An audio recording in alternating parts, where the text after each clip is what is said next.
नमस्कार दोस्तों, स्वागत है आपका एक नए वीडियो में। जैसे कि आपको पता है कि आयुष मिनिस्ट्री ने आयुष के कोर्सेज़ बीएएमएस, बीएचएमएस और बीओएमएस में स्ट्रे वैकेंसी राउंड के लिए बहुत सारे स्टेट में उन्होंने यूजी के जो कट ऑफ थे, नीट यूजी के कट ऑफ को उन्होंने कम कर दिया है। यानी कि पहले से कटा दिया है कि आप अगर पासिंग मार्क्स है आपका तो आपको आराम से कोई भी डीम्ड यूनिवर्सिटी या प्राइवेट कॉलेज में एडमिशन मिल जाएगी।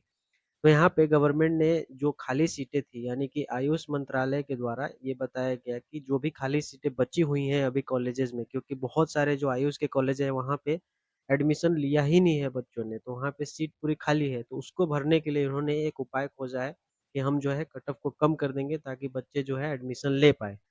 यहाँ पे अगर देखेंगे खाली सीटों का दाखिला के लिए आयुष मंत्रालय के पत्र के आलोक में बिहार संयुक्त प्रवेश प्रतियोगिता परीक्षा में कट ऑफ कम किया गया है। जबकि जो नीट यूजी का पहले का कट ऑफ था उससे अगर आप देखेंगे तो इसमें बहुत ही ज़्यादा डिफरेंस हो गया है। तो अगर आप यहाँ पे देखेंगे तो आयुष मंत्रालय ने कहा है कि नीट यूजी में अगर आपका 35% अगर मार्क्स आया है तो आपको एडमिशन मिल जाएगी। 35% मतलब जो कट ऑफ है, पासिंग कट ऑफ वो 35% है। ठीक है, मतलब कि 100 में से 35 मार्क्स। तो वही आपको आगे बताऊँगा कि ओबीसी, एसटी, एससी कैटेगरी के लिए कितना मार्क्स चाहिए आपको, ये परसेंटेज में है। जबकि उन्होंने बताया कि नए आदेश मतलब कि नया जो उन्होंने इन्फॉर्मेशन दिया था उसके अनुसार आयुर्वेद, होम्योपैथी और यूनानी कॉलेज में जो 24-25 का जो स्नातक है उसमें 35% मार्क्स लाने वाले अनारक्षित मतलब कि जो रिजर्वेशन वाले नहीं है उनके लिए भी ये बताया गया है और दिव्यांग यानी कि जो रिजर्वेशन वाले हैं उनके लिए 30% ही मार्क्स चाहिए। जबकि जो एसटी, एससी, ओबीसी के जो उम्मीदवार हैं, जो भी बच्चे हैं उनको 25% मार्क्स पर भी एडमिशन मिल जाएगा और एसटी, एससी, ओबीसी जो दिव्यांग हैं उनके लिए 25% मार्क्स चाहिए। तो बहुत ही कम कर दिया गया है यहाँ पे कट ऑफ को।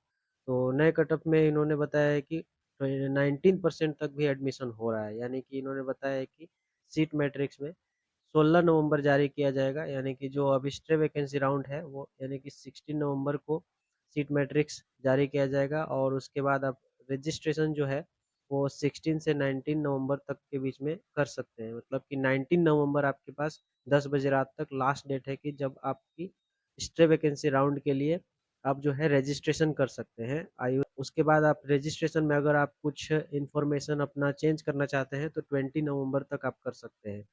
और जो नेक्स्ट जो काउंसलिंग की लिस्ट आ जाएगी कि आपको कौन-सी कॉलेज मिली है, कौन-सी कॉलेज नहीं मिली है, तो उसमें वो 22 नवंबर को उसका रिज़ल्ट दे दिया जाएगा और एडमिशन का डेट जो है वो बाद में दिया जाएगा। तो बहुत सारे कॉलेज अभी स्टार्ट भी हो गए हैं डीम्ड यूनिवर्सिटी जहाँ पे कि अभी बच्चों ने एडमिशन ले लिया है, वहाँ पे सीट नहीं खाली बची, जबकि बहुत सारे स्टेट में सीट खाली रह गई डीम्ड यूनिवर्सिटी और प्राइवेट कॉलेजेस में, तो उसके लिए इन्होंने यहाँ पे उसका जो स्ट्रे वैकेंसी राउंड है उसके कट ऑफ को इन्होंने रिड्यूस कर दिया है, 35% कर दिया है।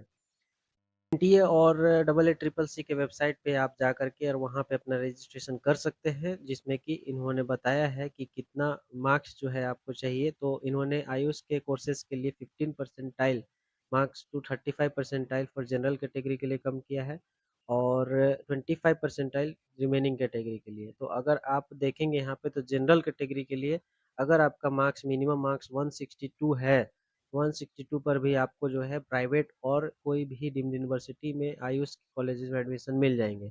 और एसटी, एससी, ओबीसी के लिए 127 मार्क्स अगर आपका है तो उससे आपको कॉलेजेस मिल जाएँगे कोई भी डीम्ड यूनिवर्सिटी और प्राइवेट कॉलेज में। जबकि अगर फिज़िकली हैंडीकैप्ड जनरल कैटेगरी का है तो उसको 144 मार्क्स पे ही मिल जाएगा। और अगर एसटी, ओबीसी है, फिज़िकली हैंडीकैप्ड तो 127 मार्क्स ही बताए इन्होंने।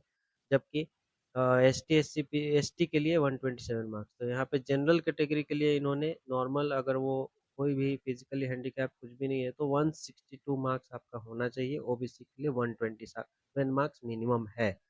तो यहाँ पे इन्होंने रिड्यूस करके बहुत सारे बच्चों के लिए अच्छा काम किया है, जबकि अगर देखा जाए तो बहुत सारे कॉलेजेस में सीट खाली रहने की वजह से ये स्टेप उठाया गया है, ये कदम को आगे बढ़ाया गया है और इससे बहुत सारे बच्चों को फ़ायदा होने वाले हैं, जो बार-बार रिपीट नहीं करना चाहते हैं और कहीं भी कोई भी मेडिकल कॉलेज में एडमिशन लेकर के आगे की अपनी जर्नी को स्टार्ट करना चाहते हैं, उनके लिए बहुत ही बेहतर है।